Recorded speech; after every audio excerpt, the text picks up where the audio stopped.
जय श्री श्याम। गुड़हल या हिबिस्कस के पौधे में कलियां नहीं बन रही, कलियां बन रही हैं तो खिलने से पहले ही पीली पड़कर झड़ जा रही हैं।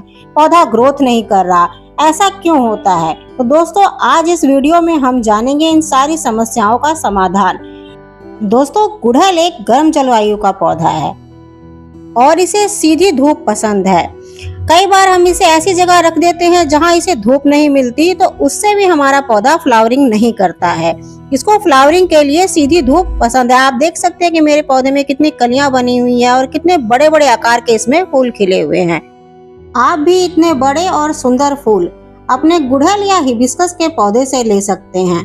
बस कुछ बातों का आपको ध्यान रखना होगा और आपका पौधा भी इसी तरह ही फूलों से भर जाएगा। दोस्तों सबसे पहले तो हम बात करेंगे इसकी मिट्टी पर। हमें इसके लिए मिट्टी ऐसी बनानी है जो वेल ड्रेन हो, जो पौधे में नमी को तो बनाए रखे पर पौधे की मिट्टी में कीचड़ ना बनने दे, जिससे हमारा पौधे को रूट रॉट की समस्या ना हो। दोस्तों आज की वीडियो में हम बात करेंगे गुड़हल को नर्सरी से लाने से लेकर लगाने तक और इसकी मिट्टी बनाने और कौन सी वो खाद है जिसका हम इस्तेमाल करके अपने गुड़हल में भर भर के फूल ले सकते हैं। अगर आपको वीडियो हेल्पफुल लगे तो प्लीज एक लाइक जरूर कीजिएगा। आप देख सकते हैं दोस्तों कि मेरे हर गुड़हल में इतनी ज्यादा कलियां आई हैं और इतने बड़े बड़े फूल खिल रहे हैं।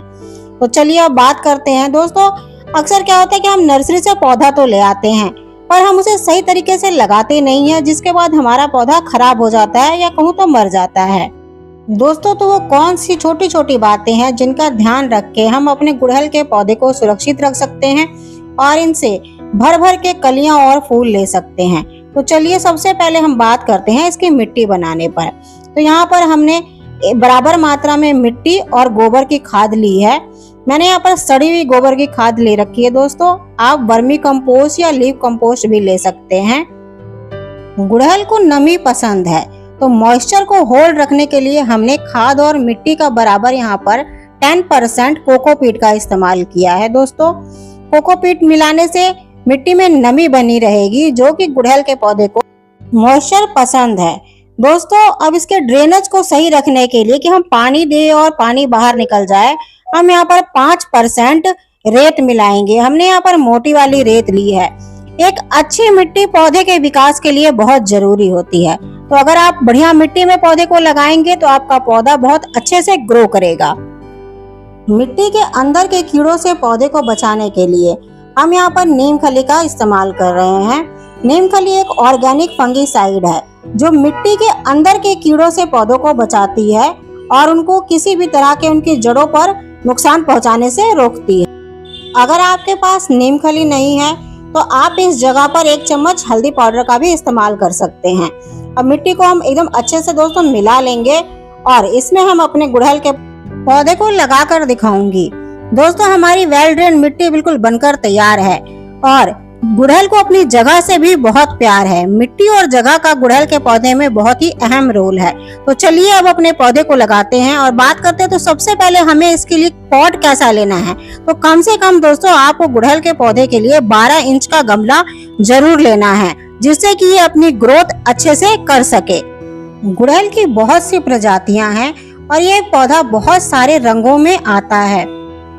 ज्यादातर गुड़हल की वैरायटी दोस्तों बाहर से आती है जो लाल मिट्टी में या काली मिट्टी में लगी होती है। अगर आपका पौधा लाल मिट्टी में है और आप उसे ऐसे ही लगा दोगे तो पौधे की ग्रोथ रुक जाएगी, पौधा ग्रोथ नहीं करेगा। आप देख सकते हैं कि मेरा ये पौधा लाल मिट्टी में लगा हुआ है।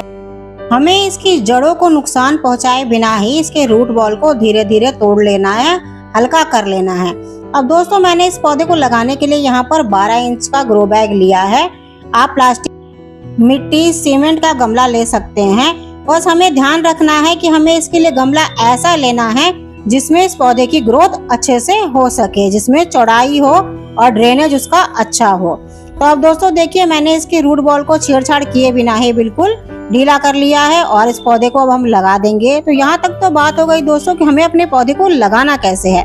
अगर आप इसको ऐसे के ऐसे ही लाल मिट्टी में लगा देते तो लाल मिट्टी पानी को होल्ड करके रखती है, जिससे कि हमारा पौधा ग्रोथ नहीं करता और धीरे धीरे उसकी जड़ें सड़ने लग जाती और हमारा पौधा मर जाता। दोस्तों जब भी आप रिपोर्ट करें तो कोशिश करें कि पौधे की रिपोर्टिंग आप शाम के समय ही करें।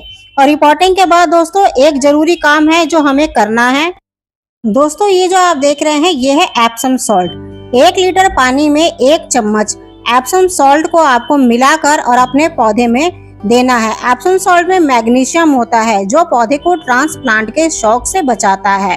तो 1 लीटर पानी में 1 चम्मच एप्सम सॉल्ट घोलकर रिपोर्टिंग के बाद आप अपने पौधे को दे दीजिए, जिससे पौधा शॉक में नहीं जाएगा। अब हमें पौधे को सेट होने के लिए पूरा टाइम देना है।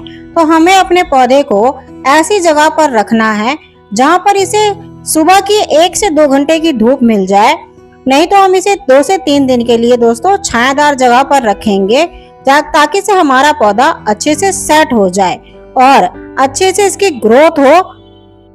जब पौधा अच्छे से सेट हो जाए तो आप इसे पूरे दिन की सनलाइट में रखें, क्योंकि ये गर्म जलवायु का पौधा है और इसे धूप पसंद है। और दोस्तों एक खास बात का आप गुड़हल के पौधे में जरूर ध्यान रखें, इसकी जगह आप बार बार ना बदलें। गुड़हल के पौधे को अपनी जगह से लगाव होता है। अगर आप इसकी जगह बार बार बदलोगे तो ये अपनी पत्तियां गिरा देगा, कलियां गिरा देगा। इसलिए आप गुड़हल के पौधे को इसकी एक सुनिश्चित जगह पर ही रखें। अब दोस्तों हम बात करेंगे कि हमें इसमें भर भर के कलियां लेने के लिए और फूल लेने के लिए कौन सा फर्टिलाइजर देना है। पौधे की अच्छी ग्रोथ और अच्छी फ्लावरिंग के लिए हमें इसमें हर 15 दिन में एक बार पोटेशियम और फास्फोरस युक्त फर्टिलाइजर हमें अपने पौधे को देना है, जिसके लिए आप केले के छिलकों का इस्तेमाल कर सकते हैं, प्याज के छिलकों का इस्तेमाल कर सकते हैं, या आप आलू के छिलकों का भी इस्तेमाल कर सकते हैं। हमारे किचन में ऐसी बहुत सी चीजें निकलती हैं जो हमारी गार्डनिंग के लिए बहुत उपयोगी होती हैं। दोस्तों फ्लावरिंग के लिए पोटेशियम और फास्फोरस दोनों ही हमारे प्लांट्स के लिए बहुत जरूरी है।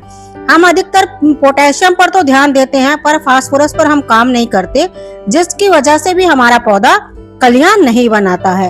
आपने देखा होगा कि मेरे सभी पौधों में कितनी ज्यादा कलियां बनी हुई हैं, कितने बड़े बड़े फूल खिले हुए हैं। अगर आपको मेरी वीडियो से थोड़ी सी भी हेल्प मिली हो, हेल्पफुल लगी हो, तो प्लीज एक लाइक जरूर कीजिएगा और वीडियो को पूरा देखिएगा और अपने दोस्तों के साथ शेयर भी कीजिएगा। दोस्तों ये है केले के छिलके, इन्हें हमने धूप में सुखा लिया था। केले के छिलके में पोटेशियम तो अच्छी मात्रा में होता ही है, पर फास्फोरस भी बहुत अच्छी मात्रा में पाया जाता है। दूसरी चीज जो हमने यहाँ पे ली है यह है चाय पत्ती। चाय पत्ती में नाइट्रोजन बहुत अच्छी मात्रा में पाया जाता है, जो कि पौधे की पत्तियों की ग्रोथ के लिए और पत्तियों में चमक के लिए बहुत जरूरी है। ये आप देख सकते हैं दोस्तों, ये है केले के छिलके का पाउडर। हमने धूप में केले के छिलके को सुखाकर और इसका एक फाइन पेस्ट बना लिया है, पाउडर बना लिया है। तो 12 इंच के पॉट के हिसाब से मैं यहाँ पर 3 चम्मच केले के छिलके का फर्टिलाइजर यहाँ पर हम इस्तेमाल करेंगे, जिससे कि हमारे पौधे में भर भर के कलियां आएंगी और फूल खिलेंगे। और अगर आपको मेरी वीडियो अच्छी लगी हो तो प्लीज वीडियो को लाइक करें और मेरे चैनल प्रीति का बगीचा को सब्सक्राइब करें। दोस्तों इस फर्टिलाइजर का इस्तेमाल हमें अपने पौधे में हर 15 दिन में एक बार करना है। और आपके पौधे में किसी भी तरह का पेस्ट या इंसेक्ट ना लगे, इसके लिए आप समय समय पर अपने पौधे पर नीम ऑयल का स्प्रे जरूर करते रहें, जिससे कि आपका पौधा स्वस्थ रहेगा, हेल्दी रहेगा। तो एंजॉय गार्डनिंग। जय श्री श्याम, मेरी पहचान खाटू वाला श्याम।